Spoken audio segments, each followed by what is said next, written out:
una cordial bienvenida a Un Prólogo y Algo Más. Un programa que se emite todos los viernes con la intención de despertar en usted la curiosidad y el cariño por los libros. Este es un programa, ¿por qué no?, que se puede constituir como una gentil invitación al mundo de la reflexión. Hoy, como es habitual, como todos los viernes, junto a usted estaremos acompañados de un nuevo libro. Sobre la lectura se ha escrito numerosos libros, numerosas obras reflexionando sobre la importancia de recurrir a los libros y a las ideas. Pero sobre la consecuencia inevitable de la lectura, es decir, sobre la escritura, no se ha escrito, me parece, lo suficiente. Jean-Paul Sartre, el filósofo francés, en este libro que titula con una interrogante ¿qué es la literatura?, nos expresa una idea que quisiera compartir en este capítulo, en este programa con usted. Sartre dice que el escritor no solo escribe su prosa para expresar algunas ideas poéticas, sino también que en su prosa yace una responsabilidad social. El escritor agarra la pluma y el papel con la intención de manifestarnos, de alertarnos, de interpelar, de hacernos conocer algunos problemas que puedan suscitarse en nuestra sociedad. De esta forma, el intelectual tendría una responsabilidad social para todos nosotros y que resultaría importante. De alguna manera sería ese tábano que mencionaba Sócrates, de alertarnos, de manifestarnos, de interpelar y dar incluso una posible solución. Sartre tenía un contemporáneo que luego se distancia de él por algunos aspectos ideológicos, empero que no se distancia en la idea de concebir al intelectual como alguien responsable o que tiene una responsabilidad social y que desde luego ha planteado, además de advertir algunos inconvenientes sociales, una posible solución. Seguramente usted estará hilvanando algunas ideas, me refiero a Sartre, al distanciamiento, a plantear posibles soluciones como el de la rebelión, y usted seguramente ya sabrá de quién vamos a hablar. En efecto, estoy refiriéndome a Albert Camus. Hoy, en este programa, dedicaremos algunos minutos a reflexionar sobre esa obra clásica de Camus, El hombre rebelde. Acompáñenos.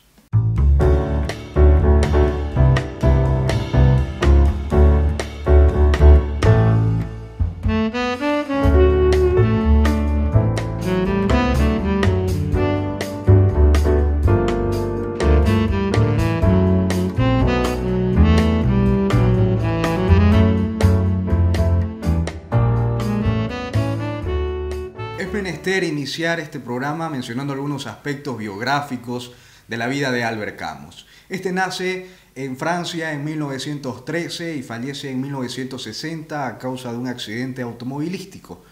Fue un filósofo, escritor francés, dramaturgo y hasta periodista. Su vida de infante es un tanto bastante trágica, quedó huérfano de padre, sin embargo se supo anteponer a los inconvenientes, a las vicisitudes de su infancia y fue galardonado en 1957 con el Premio Nobel de Literatura. Es autor de numerosos títulos que usted recordará, como por ejemplo El extranjero, La peste, El mito de Sísifo y, por qué no, la obra que vamos a mencionar hoy, El hombre rebelde. Debo manifestar mi gratitud con Andrés Canseco. Él es un hombre que aprecia la lectura, la libertad y además es conductor del programa El Laberinto, que lo puede sintonizar los días martes a través de este dial, la 91.2 FM. Él muy gentilmente ha colaborado con este programa manifestando algunos datos curiosos sobre Albert Camus. Veamos. ¿Qué tal, Vladimir? Un saludo para ti y para todas las personas que escuchan este programa, Un Prólogo y Algo Más. Bueno, sobre Albert Camus hay muchas cosas que se puede decir. Imagino que la amplia obra desarrollada tanto en el campo del ensayo, en el campo del relato, de la novela e inclusive hasta de la obra filosófica como tal, va a marcarnos un amplio enfoque. Sin embargo, como me pediste para esta ocasión, está la posibilidad de no solamente desarrollar una cronología de algunos hechos importantes de su vida, sino para nuestro interés vincularlos con su pensamiento. El punto de partida, por supuesto, nos va a llevar a Argel, una ciudad, en un barrio muy pobre de Argel, un niño que sufriendo una vida llena de carencias, un complicado desarrollo de la infancia, trágica por cierto, la muerte del padre, víctima de la Primera Guerra Mundial, la madre que no sabía leer, una enfermedad temprana muy cruda como la tuberculosis, que empezaron a marcar directamente su relación con la vida y con la filosofía. Y digo con la vida y filosofía porque de alguna u otra manera esos cambios dentro de aquello que tenía planificado cualquier niño a esa edad, como jugar, nadar en el mar, dedicarse al fútbol como él le encantaba, jugar en la posición de arquero, como decían, solidario con el equipo, pero solo bajo los 3 palos, lo orillaron de alguna manera a buscar otro tipo de expresiones, y una de ellas fue el mundo de las ideas, el mundo de los libros. Pero bueno, más allá de esos hechos anecdóticos está la posibilidad de que entendamos cómo esa vida llena de carencias, cómo esa soledad que de alguna manera lo expulsa hacia el mundo, es el primer punto de contacto con las ideas. Vamos a ver durante toda la obra de Camus que a pesar de no ser considerado o alinearse como un filósofo de la izquierda, jamás se despreocupó por los desposeídos, por aquellas víctimas de la historia, como él llamaría durante varios pasajes de sus libros más adelante, aquellas personas que se encuentran en situación de abandono. Entonces hay un primer elemento, un autor, un hombre que no deja de lado su pasado y que lo tiene muy presente, no solamente en sus visiones políticas, en sus visiones filosóficas, sino además en sus visiones hasta dedicatorias. Dedica los libros inclusive uno de los libros que dedica a su madre, lo pone de una manera muy tierna, sabiendo que la madre no sabía leer, decía: para ti, aunque sé que nunca los podrás leer. Luego, la tragedia ya no solamente se vuelve personal, ya no solamente es singular, sino además es una tragedia ni siquiera social, sino colectiva. La Segunda Guerra Mundial, mientras él se trasladaba hacia París, lo agarra, nos vamos a encontrar con inclusive algunas versiones que nos dicen que el manuscrito de su novela El extranjero se transportaba hacia Francia, esquivaba un poco de alguna manera los bombardeos. Entonces ese periodo de la guerra nos va a dar a un Camus que va a apostar no por la inmovilidad, no por el servilismo y mucho menos por la sumisión, sino por la rebeldía, por el actuar. Pero es un actuar que no llega a un extremo, sino es un actuar reflexivo. Es una paradoja que durante toda la obra de Camus se manifiesta, la obra del absurdo, de la vida sin sentido.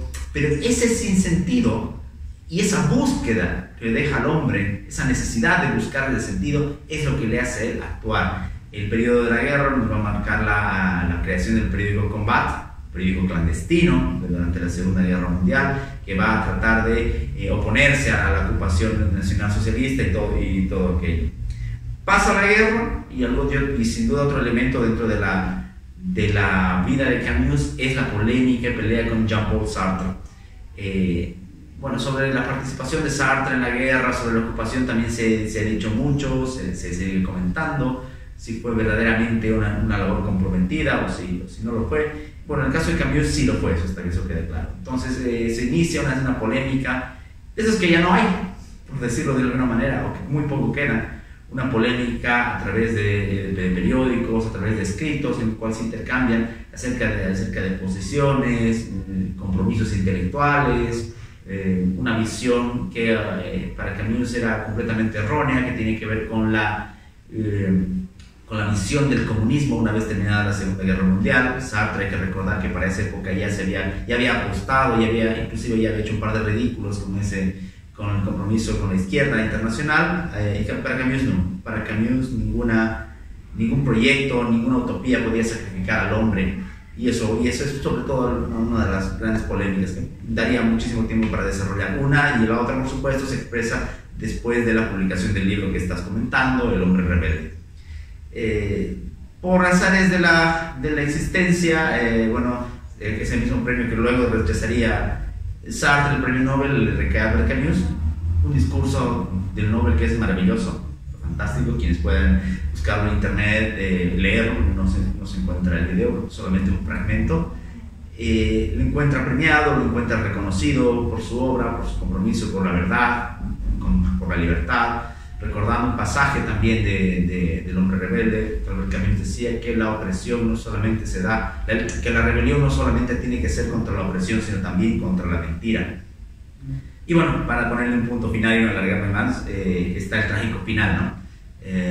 Ese accidente en esa carretera, en esa fatalidad que lo encuentra manejando un coche en la carretera de Francia y que acaba tempranamente con su vida, que no permitió que se desarrolle aún más, con más extensión y hasta con mayor profundidad toda su obra, y que deja esa enseñanza, ¿no? Esas cosas que a veces pareciera, hasta para el más escéptico, parecieran tener algún sentido. Ese hombre que hablaba tanto del absurdo tuvo de alguna manera una muerte muy absurda. Es eso lo que me gustaría comentar, compartir un poco sobre Albert Camus. Yo sé que en tu reflexión sobre las ideas vas a poder explorarlo más, no solamente con El hombre rebelde, sino con otras obras que también en el futuro se podrán comentar. Se agradece entonces la gentileza de Andrés Canseco por presentarnos este video que nos da algunas ideas sobre, algunos datos curiosos, algunas ideas curiosas sobre la vida de Albert Camus. La obra del cual le dedicaremos unos minutos en este programa, El hombre rebelde, fue publicado en 1951, pertenece al género del ensayo, se tocan temas como el de la rebelión, la lengua en la cual fue escrita la primera edición es el francés. Esta obra me parece indispensable y debería estar en todos los anaqueles de todo lector que pretenda ser alguien más o menos rescatable y serio dentro del mundo de los libros y la lectura.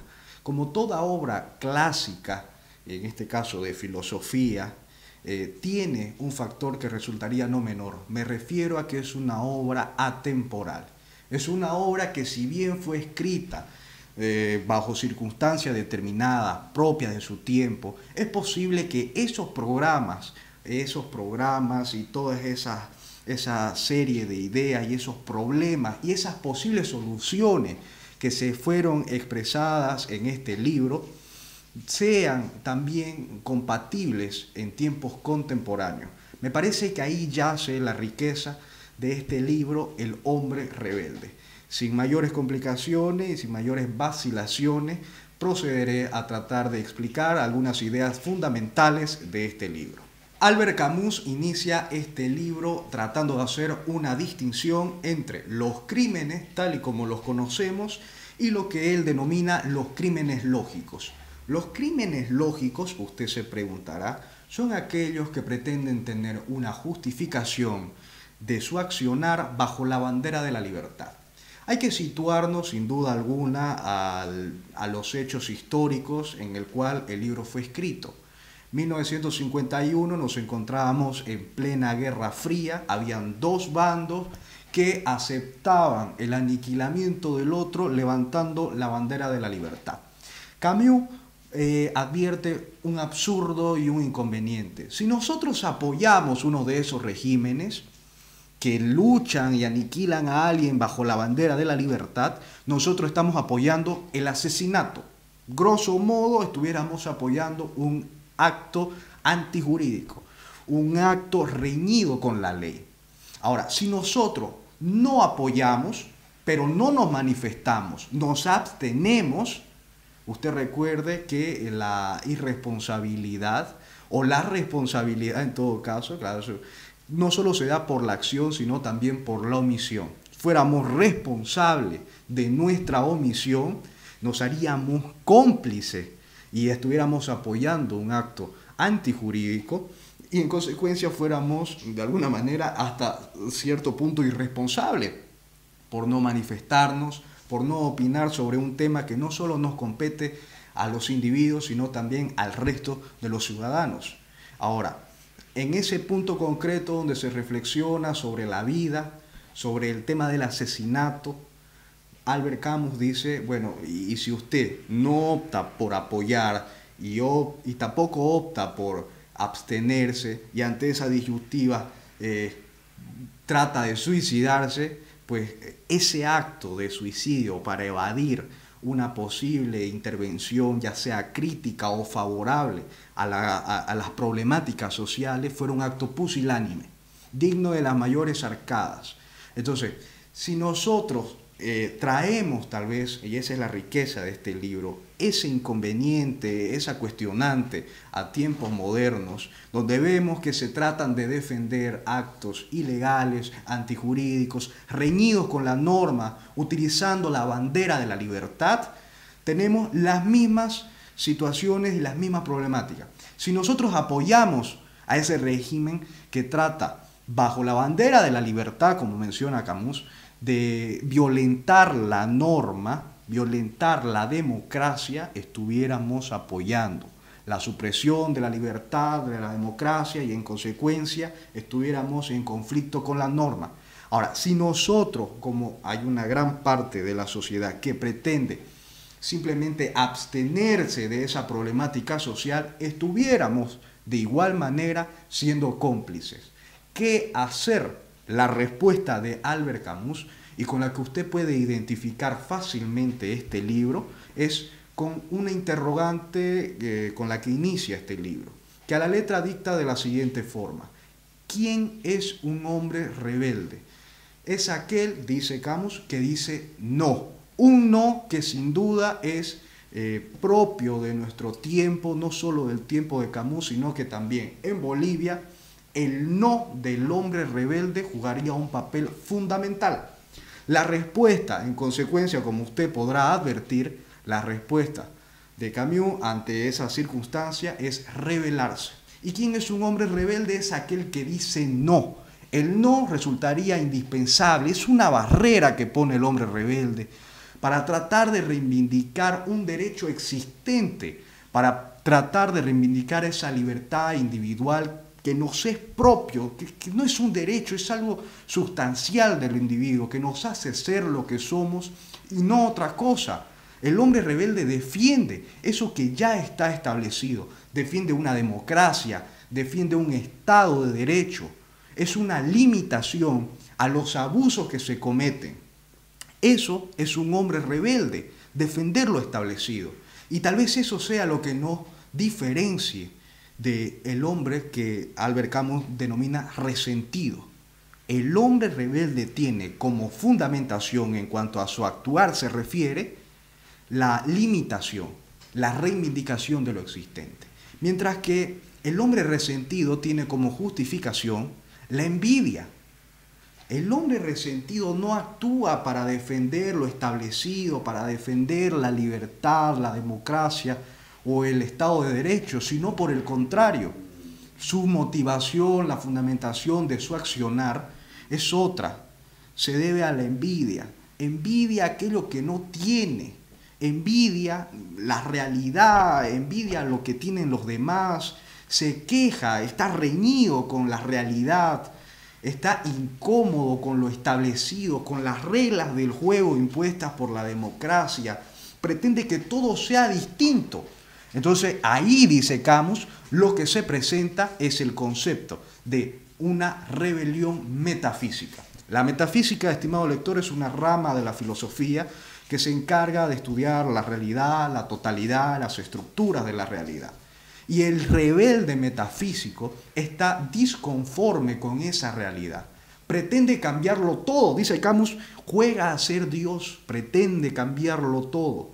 Esa es la intención de estos hombres rebeldes. Ahora, sepa usted, que también se manifiesta en este libro, que la rebelión, como se la entiende originalmente y como la defiende Albert Camus, y cuando me refiero originalmente es desde los griegos, el hombre se rebelaba contra alguien, contra un hecho en concreto. No se rebelaba contra la totalidad, contra la realidad. Eso es un absurdo, dice Camus.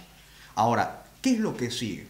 Cuando existen conflictos entre este hombre rebelde, díscolo, pero metafísicamente que quiere cambiarlo todo, surge el concepto de rebelión histórica, que no es sino una revolución.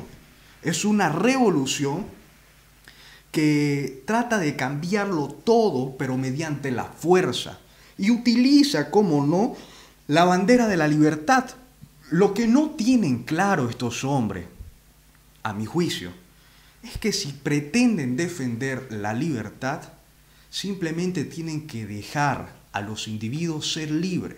En la medida que pretenden una defensa de la libertad bajo un modelo democrático y pretenden cambiarlo todo, se limita la libertad.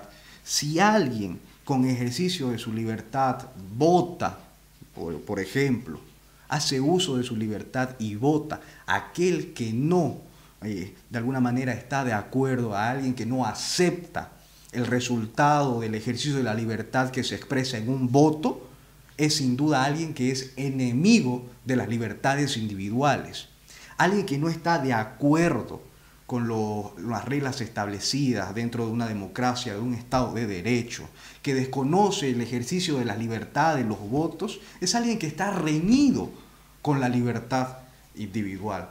Y no puede decir que dentro de un modelo revolucionario, pirotécnico, se defiende la libertad. Entonces, ¿de qué estamos hablando? Es un tema que me parece indispensable, es un tema que me parece digno de ser reflexionado dentro de nuestra sociedad. Entonces, me parece algo indispensable, algo fundamental, algo que debe ser meditado bajo esa consigna de pretender cambiarlo todo, bajo esa consigna revolucionaria que seduce a muchos jóvenes, esos grandes hombres de barba, y que tienen consignas pirotécnicas de cambiar el mundo. No son hombres rebeldes.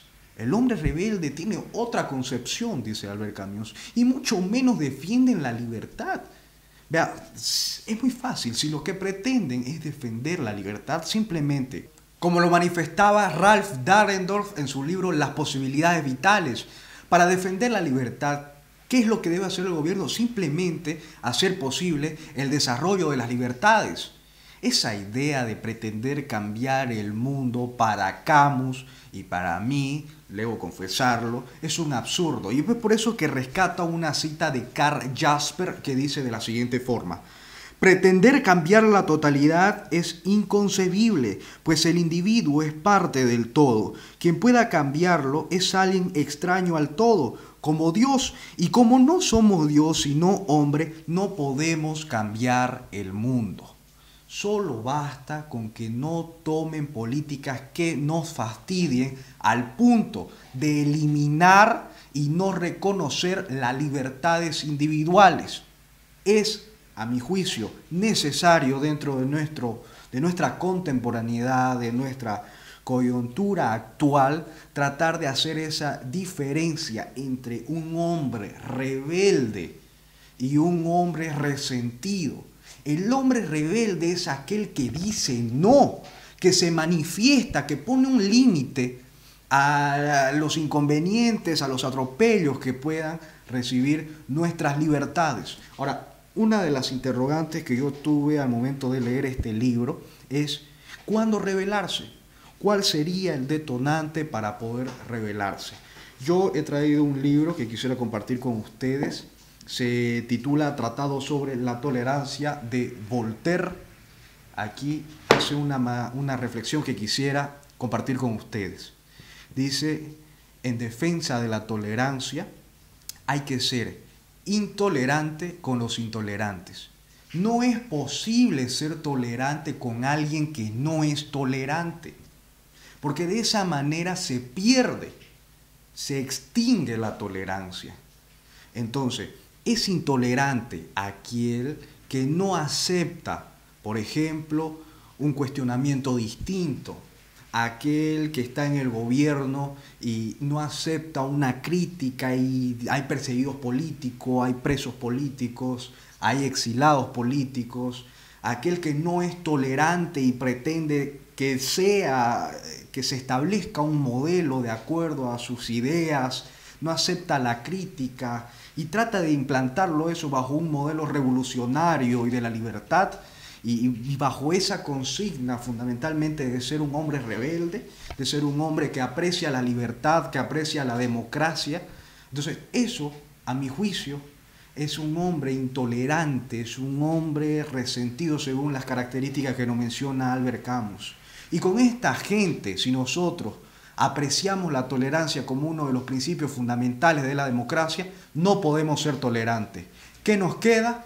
Es posible que seguir los consejos de Albert Camus, rebelarse. Muy bien, me indican que el tiempo ha concluido, no me puedo marchar sin antes invitarlos a que podamos reflexionar sobre este tema no menor, pero también invitarlos a que nos siga a través de nuestras redes sociales. Nos puede seguir a través de Twitter, de Facebook, de Instagram y YouTube. Pongan en el buscador Radio La Voz Universal 91.2 FM. Conmigo será hasta el próximo día viernes, donde nos encontraremos con un nuevo libro, una nueva invitación a la reflexión. Hasta la próxima.